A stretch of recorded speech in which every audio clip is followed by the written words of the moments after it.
Kenwood TM D750A Preview. Got that coming up next.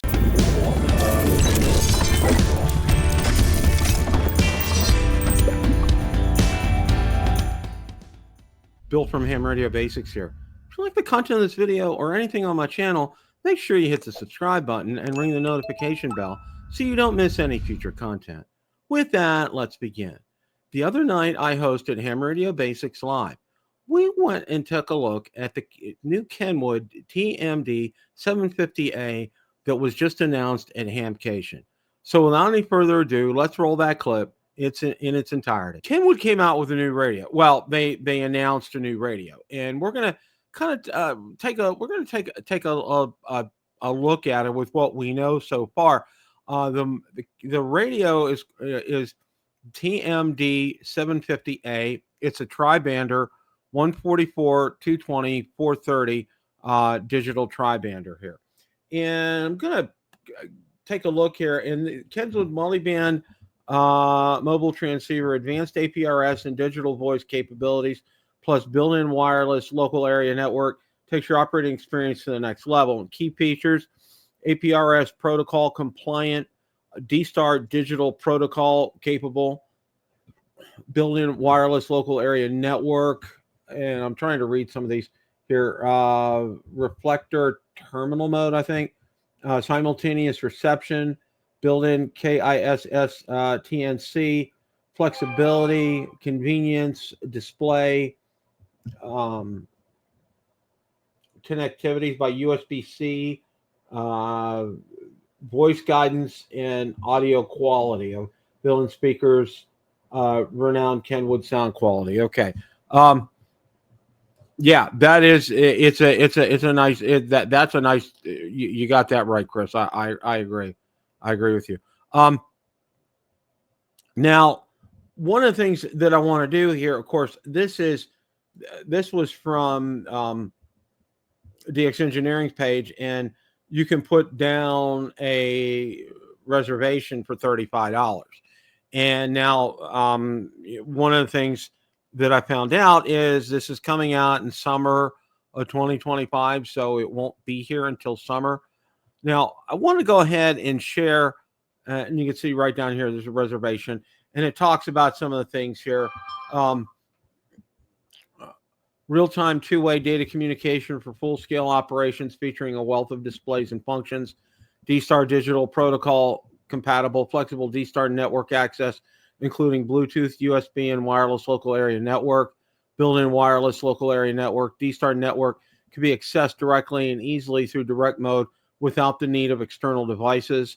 Reflector terminal mode. The built-in DBM command enables easy access to D-Star reflectors via Windows PC or Android device using a USB connector or Bluetooth. Simultaneous reception, dual signal reception for digital voice and data expands your communication capabilities. Built-in KISS TNC supports APS operations with a standalone digipeater function. A PC connection enables 1200, 9600 BPS packet communications and iGate station operation. Convenience, built-in GPS module and patch antenna. Display, 3.4-inch TFT color LCD with high brightness and wide viewing angles. Connectivity, USB-C port and micro SD card slot are both on the remote head and RF deck respectively. Voice guidance, powerful voice guidance feature includes 4-step variable speed and over 900 phrases. Audio quality, the built-in speakers delivers renowned Kenwood sound quality. And the band coverage you see here, 2 meters, 144 to 148, 1.25 meters, 222 to 225 megahertz, 70 centimeters, 420 to 450 megahertz, 3.45-inch TFT color LCD, APRS, D-Star, Bluetooth, wireless local area network, USB-C port, a dual micro SD card slots, faceplate dimensions, 7.22 by 3.66 inches, okay? And again, right now, DX Engineering is just taking a reservation on that for $35. And if you change your mind, they can apply it to something else. But it kind of holds your place in line to be able to purchase it when they do come in, if you're not familiar with that. So, all right. So what I want to do now is, and if you're familiar, if you saw my video from last year at Hamcation, I got to spend a few minutes with Don Arnold. He's Kenwood's representative. He's equivalent to Ray Novak for Kenwood, and he's put together. There is a Facebook group, and there's a link in the description here regarding for the Kenwood TM D750A. And one of the things I'd like to do is to go down here and take a look. I know he posted. Yeah, I wanted to go ahead. Now, these are pictures from Dom. What you see here is just a mock-up. It's not a working model. That's just a plastic mock-up of the radio itself here. So we're going to take a look at, that's the side right there. You can see some of the ports here. And again, that display, that's just a printed display that's on there. This is not operational again. And there's a close-up of the display right there. Volume, squelch, A, B buttons, power buttons, other functions right there. Some function buttons down at the bottom right there and on the side. That's what the unit looks like without the display. There's the slot for the micro SD card, and there's the remote, there's the base unit right there. Okay, that's it for the pictures right there. But this is a great place to really learn about this. Don is very good. I mean, he tells you what he's allowed to, and I found him to be very good at getting you information. He was very good. Of course, I was talking to him about the 75A last year that had come out, and he was very good at giving me information and talking about it. And that's something, if you have questions, post them here. And you can see one of the questions right here. And this is one of the things that I didn't want to go cover any price estimates. I'll go out on a limb and guess $1,200. Somebody said I bet closer to $399. Somebody said I hope around $699 or $1,000 would price themselves out, which I don't think so. As you know, with Kenwood, as far as their pricing is concerned, I'm going to expect you're going to see, my guess is the $1,200 to $1,400 type of range for this. It is a feature-packed radio. Okay, there's absolutely no questions about it. And Kenwood's slowly getting back into the market. Okay, they're not anywhere near ICOM or Yaesu in terms of their market reach and their share, but they're trying to work their way back in. And I think this is a good effort. It's feature packed. It has a lot of great features on it. Being a tri-bander and the bands on it, I like it. I think it'll bode well. I think it'll do well in a vehicle, especially it has a remote head, which makes it very easy to mount. That will be goods. And there's a lot of positives about this, but I think one of the things that I think a lot of people are going to run into with this is going to be price. And I think, for example, okay, for me, I paid $1,300 for the 705, and it's worth it. Okay. To me, it's a QRP radio. Obviously, you guys know, and it really is my favorite radio. I absolutely love it. It does everything I need it to do. It's simple to operate. It's just packed full of features. I absolutely love that radio. And to me, it was worth every penny of that $1,300. Of course, you can go cheaper with QRP radios. You can get some of the Zygoos. And one of the things that I can say with Zygoos, you get what you pay for.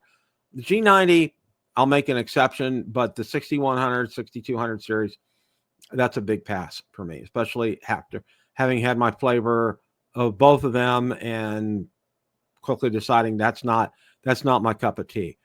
So, pricing is all subjective as far as that's concerned. I'm thinking it's going to be anywhere. I think the $1,200 to $1,400 type of range is what you're going to see on something like this. And these are going to go, I can tell you right now, because there's a lot of Kenwood fans out there. They're going to go quickly. There's absolutely no question about it. Yeah, Chris, I agree. I agree. You know, it's going to be they're for a radio like this. Okay, for the feature set. Now, granted, like I said, it has a great feature set. It offers a lot, but for that kind of price, you know, I'm expecting, you know, maybe you're gonna have HF bands in here as well too, and it's going to be, you know, an incredible full featured radio. But you know, being a tri-bander, I mean, it's like I said, it has a great feature set, but for this kind of price, it's really you're going to get your diehard Kenwood fans to purchase this radio first, okay, and then you'll get some that are on the bubble will probably end up purchasing this as well. But you know, all told, you know, it's it's your choice, and you got to decide, you know, is it worth that kind of money to you to get something like this? I mean, granted, it has a remote head, it has a remote unit. There are other radios that do that, and there are other radios that cover all these functions. Probably, I mean, you know, I'd have to do some digging and thinking. I would think maybe Yaesu has several. You know, ICOM has that 7100's a great radio, and it's a great rig, and it has the remote head and everything. Although it's kind of dated and needs some updating, you know, and the price point is pretty reasonable on that. See, and I think the big thing about this is the price point. Now, you know, you looked at what Kenwood did when they came out with a 75 hand talkie last year, and that was very pricey. But a lot of people, I mean, I went out there and it's just like, wow, I can't believe all these people that ended up buying that. I mean, that was just that was a very expensive radio, and that's a very expensive, you know, dropping your money on this. So some of the other questions here. Is a ham that doesn't currently use 220, but I do use 2-meter 440. With the announcement, this will include 220. Should I invest in a new antenna with this radio? If so, one antenna would be recommended. 220 is a great band that is better 2 meters in many ways. It's unbelievably quiet, and you can run with next to no squelch most of the time. The problem is not a lot of gear around for it. I'd ask your local club and see what activity there is. Don, will I be able to load my THD75 data file to TM750 easily, maybe via Bluetooth? And that's a real good question. Liking the large display and look at the 750. Can't wait to see the final product. People talking about GPS receivers here. Great to see this posting. Is there any brochure available online? Any update on what digital modes other than D-Star will support? My experience with ham radio in general, Yaesu System Fusion is dead now. Okay. There's a comment here. Exciting to see something to replace the TM D710, which I never bought because even in 2012, I thought it to be dated. The THD 74 and 75 looked cool as portable, but didn't really do much aside digital voice more than the THD 72 I've had for 13 years in a blow. This new mobile may be the one to take the cake and my money too. I suspect a price tag of about 900. Has MSRP been brought up yet? Okay. And then there's those pictures that Don had posted here. And then, of course, the ad right here. And again, I posted a link to the group in the description, so you guys can go ahead and take a look at that. Oh, I know, James. I know. It's like, that's why I'm saying, yeah. Yeah. Oh, okay, Cooley. Yeah. It's a premium transceiver, demand the price. It should be great for years. They talk about SDR, super hat. I didn't see anything, James, about that. I was kind of wondering that myself. Didn't say anything about it. And that, I think, would be a great question to post in the group here to ask Don Arnold to see if he could answer that. You know, there's some things he can answer. There's some things he can't answer. Like he can't answer questions about price. You can only kind of speculate about that. But that's the kind of question that I think would be good to pose in that group. And yeah, that person, whoever, and that's why I made that comment. Yaesu System Fusion is not dead. Okay. I can tell you that right now too. I can absolutely tell you that right now too. And I think, you know, again,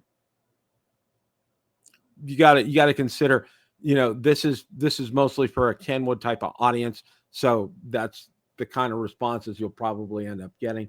Based on the flyer that's shown at Hamcation, the TM D750 control head is 7.22 by 3.66. That's 26.4 square inches for those who are concerned about mounting space for the control head in their vehicles. By comparison, the 710 control head is 6.10 by 2.76 for 16.8 square inches. Of course, the 710 did not have forward-facing speaker in the control head. Okay, so and that's a nice feature too. Having that speaker in the control head, that's a real nice option. Older radios didn't have that, and now they do have that now. So that's nice to be able to do that. And here's some pictures of it live and in person here.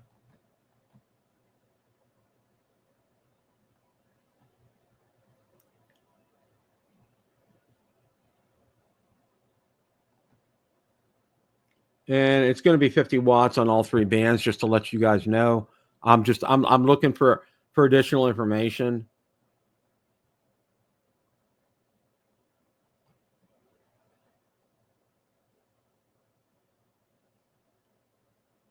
And like I said, Don, if you go to Hamvention, I'm sure Don's there too.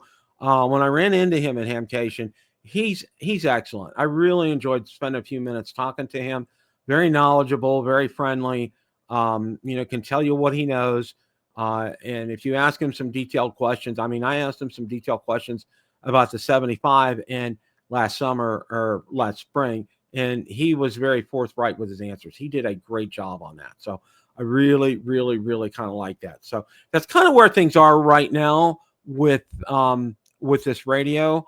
As I said, I'm thinking, you're going to see something about this probably summer-ish, probably June-ish kind of time frame as far as that's concerned. And I would expect about a $1,200, $1,400. That's a good question to ask that Facebook group, to pose that. And I'm sure Don's real good about getting to questions like that as well too.